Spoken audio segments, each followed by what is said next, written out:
আধার দিয়ে কি সত্যি এসআইআর সম্ভব? আধার নিয়ে সুপ্রিম কোর্টের অর্ডার কি, সবটা জানাবো। আমি শ্রীবাস পাল, এখন সকাল চ্যানেলে সবাইকে স্বাগত। ভিডিওটা যদি ভালো লাগে তাহলে অবশ্যই বেশি বেশি করে শেয়ার করবেন, মানুষকে জানাবেন, জনস্বার্থে প্রচার করে দেবেন। বিহারে যে এসআইআর হয়েছিল সেখানে বাদ গেছে 65 লক্ষ মানুষের নাম। সেই নিয়ে সুপ্রিম কোর্টে যে মামলা হয়েছিল সেই মামলার শুনানি হয় বিচারপতি সূর্যকান্ত এবং বিচারপতি জয়মাল্য বাগচির বেঞ্চে। তা বিচারপতিরা জানিয়েছেন কমিশনকে যে আপনাদের কয়েকটি ধাপ বা অন্তর্বর্তী পদক্ষেপ করতে হবে। এটা হচ্ছে বিহারের যে 65 লক্ষ মানুষের নাম বাদ গিয়েছে তাদের নিয়ে পদক্ষেপ। সেখানে কি বলা হয়েছে যে 65 লক্ষ মানুষের নাম যে বাদ গেছে সেটা জেলা নির্বাচনী আধিকারিকের ওয়েবসাইটে প্রকাশ করতে হবে এবং তথ্য যে বুথ ভিত্তিক হয়, তথ্য যেন বুথ ভিত্তিক হয় এবং যা এপিক দিয়ে যেন তারা এপিকের নাম্বার দিয়ে যারা খুঁজে নিতে পারে এবং সেখানে যেন নাম বাদ যাওয়ার কারণ থাকে লেখা, অর্থাৎ টোটাল তথ্য দিয়ে ওয়েবসাইটে প্রকাশ করতে হবে, জেলা ওয়েবসাইটে। এছাড়াও সিইও দপ্তরের ওয়েবসাইটেও প্রকাশ করতে হবে যাতে সবাই জানতে পারে সেখানে কারণ বাদ দেওয়ার কারণ সহ নিজের ওয়েবসাইট অর্থাৎ সিইওর ওয়েবসাইটে প্রকাশ করতে হবে। সেখানেও যেন সার্চেবল মোডে থাকে, এপিক দিয়ে যেন ভোটাররা খুঁজতে পারে তার নাম। এছাড়া বাদ পড়া তালিকা সংশ্লিষ্ট পঞ্চায়েত অফিস বা বিডিও অফিসে হার্ড কপি টাঙিয়ে দিতে হবে, বুথ ভিত্তিক টাঙাতে হবে, যেন ভোটাররা এসে যখন এখানে আসবে তখন যেন তারা এই তালিকাটা দেখতে পায় এবং তাদের নামটি খুঁজে নিতে পারে। এছাড়া কি করতে হবে, এই যে আপনি ওয়েবসাইটে দিলেন, এই যে হার্ড কপি পঞ্চায়েত অফিস বা বিডিও অফিসে টাঙিয়ে দিলেন, এটা বিজ্ঞাপন দিয়ে জানাতে হবে। কিসে বিজ্ঞাপন দিতে হবে? বহুল প্রচারিত আঞ্চলিক ভাষার সংবাদপত্র এবং ইংরেজি সংবাদপত্রে বিজ্ঞাপন দিতে হবে। শুধু এখানে দিলে হবে না, সঙ্গে রেডিও, টেলিভিশন বা অন্যান্য ইলেকট্রনিক্স মিডিয়ায়ও কিন্তু এটা জানাতে হবে।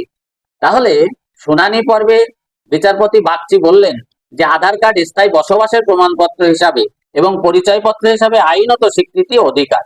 তা সুপ্রিম কোর্টের নির্দেশে বলা হয়েছে বিজ্ঞপ্তিতে স্পষ্টভাবে জানাতে হবে নাম বাদ যাওয়া ব্যক্তিদের তাদের দাবি আধার কার্ডের কপি সহ জানাতে পারবেন। এই যে বলা হয়েছে আধার কার্ডের কপি সহ তাদের দাবি জানাতে পারবেন, এখানেই একটা বিভ্রান্তি মানুষ মনে করছে যে, বা শুধু মানুষ নয়, কোনো মিডিয়াও মনে করছে, মিডিয়াও প্রচার করছে যে মনে হয় যে এই আধার কার্ডের তথ্যটা 12তম নথি, কিন্তু তা নয়। এটা 12তম নথি নয়, ওই 11তম নথি আছে। সেই নথির সঙ্গে আপনি এই নথিটাও জমা দিতে পারবেন। 11টা নথির মধ্যে একটা নথি দেবেন আর বাকি তার সঙ্গে এই নথিটাও দিতে পারবেন, অর্থাৎ আধার কার্ডটাও আপনি দিতে পারবেন।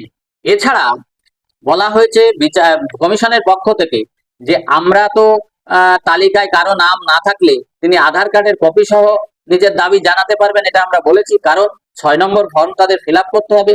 6 নম্বর ফর্মে কিন্তু আধার কার্ড বৈধ, আধার কার্ড দেওয়ার স্পেস আছে, আধার কার্ড সেখানে বৈধ নথি। সুতরাং 6 নম্বর ফর্ম যখন ফিল আপ করবেন তখন আধার কার্ডের কপি দিতে পারবেন। এইখানে আরেকটু বলে রাখি আপনাদের উদ্দেশ্যে যে গতকাল আমি একটা এসআইআর ফর্ম মানে এনুমারেশন ফর্ম বাংলা কপি দিয়ে একটা ভিডিও করেছি, দেখবেন পরপর স্টেপে আমি ভালো করে বুঝিয়ে দিয়েছি। যারা দেখেননি তারা একটু দেখে নেবেন প্লিজ। কারণ সেখানেও যেখানে আপনার অ্যাপ্লিকেন্টের ডেট অফ বার্থ লিখতে হচ্ছে, তারপরে দেখবেন একটা কলম আছে, সেখানে আধার কার্ড নাম্বার ব্র্যাকেটে ওইসি, ম্যান্ডেটারি নয়, না লিখলেও পারেন, কিন্তু ওখানে আপনি অবশ্যই আধার কার্ডের নম্বর লিখবেন এবং আধার কার্ডের কপি সঙ্গে দিয়ে জমা করবেন। এইটা নির্বাচন কমিশন বলছে যে আমরা তো কারো নাম বাদ গেলে সেখানে আধার কার্ডের কপি নিজের দাবি জানাতে পারবে দিয়ে, সেটা তো আমরা বলেছি। 6 নম্বর ফর্মে এসে দাবিপত্রে আধার কার্ড বৈধ, সেখানে দিতে পারবে। তাছাড়া যে গণনাপত্র যেমন এনুমারেশন ফর্ম, সেখানেও পরিচিতির প্রমাণ হিসাবে আধার নম্বর চাওয়া হয়েছে, অর্থাৎ ওই ফর্মে যে আধার নম্বর চাওয়া হয়েছে সেই কথাটা নির্বাচন কমিশনও বলেছে। যারা মারা গিয়েছেন, অন্যত্র চলে গিয়েছেন বা দু জায়গায় নাম রয়েছে, তাদের তালিকা আমরা আবার বিএলএ দের কাছে দিয়ে দিয়েছি। সেখানে বিচারপতিদ্বয় বললেন বিএলএ কে কেন দেবেন, বিএলএ কে শুধু দিলে হবে না, সে তো রাজনৈতিক নির্ভরতা হয়ে গেল। আপনারা ওয়েবসাইটে জানান, পঞ্চায়েত বিডিও অফিসে জানান, হার্ড কপি জমান, সেই মর্মে নির্দেশ জারি হয়েছে। কিন্তু বিভ্রান্ত হবেন না এইটা বলে ভেবে যে আধার কার্ড 12তম নথি, 12তম নথি নয়।